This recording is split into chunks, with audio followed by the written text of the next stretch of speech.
I rise to speak on this motion from the Australian Greens and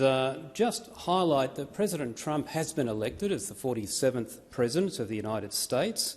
and he has been elected by a system of democracy which is a functioning democracy, different to ours, granted, but it has checks and balances that keep executive power in check, and at the end of the day it is a choice of the American people as to who they wish to be their president. Now, the Greens have just said that he will say things that have never been said before, and I noticed a lot of people gave him a lot of grief about his comments around Greenland, as though he'd somehow gone off the reservation of America wanting to buy Greenland. Well, if you look in your history, there have actually been negotiations before between Denmark and the US about Greenland, and they actually agreed a price. Now, the US Congress opted not to pay the money, and so it didn't go through, but he is hardly the first person to talk about some of those sort of issues.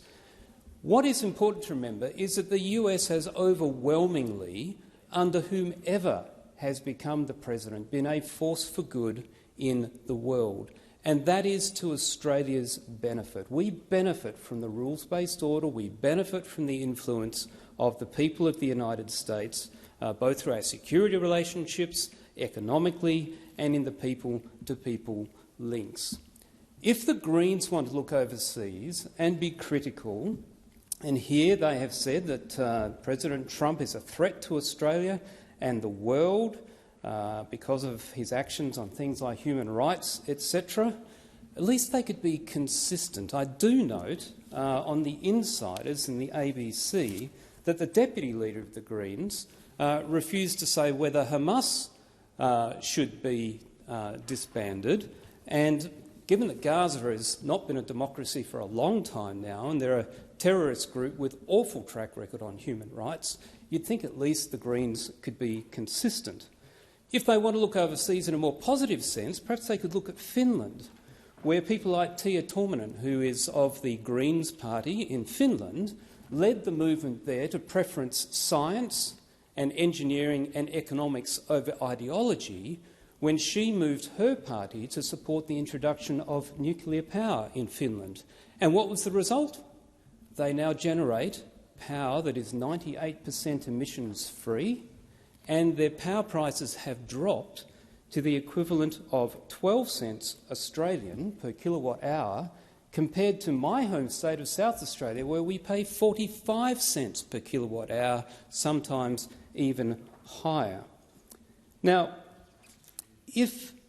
President Trump is such a danger to the world, why do his policies agree with the Greens in Finland and with President Biden, his Democratic predecessor? Both of them are supporters of nuclear power because it provides lower-cost power and lower emissions power and more reliable power. And that's not just the executive orders signed by President Trump or the IRA Act passed by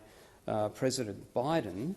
If you look at people like the OECD and the IEA, engineers and economists, or economists here in Frontier Economics, their studies and modelling from these independent expert bodies highlight that unlike the ideology of the Greens and Labor, which is driving up the cost of living and the cost of power here in Australia, that decision to consider the science, the engineering, the economics will put a nation on a trajectory to lower power costs. And if you are questioning whether we do have a problem, just read the reports today from the Independent Food Distributors of Australia, who highlighted that the approach that the Greens and Labor have taken, ideologically driven, the Golden Food Group, for example, as their power contract has expired, to renew it, it's an increase of 238%. So Australians should be asking the next month or two, are they better off now than they were 2.5 years ago? Do they want more of the same? Do they want to see an alliance between the Greens, ideologically driven, and Labor, or do they want to see economics and engineering and science underpinning a policy which is proven globally to drive down the cost of electricity, which will drive down the cost of living? If they want the latter, then they need to vote for the coalition who will get Australia back on track. Authorised Senator David Fawcett, Liberal Party, Adelaide.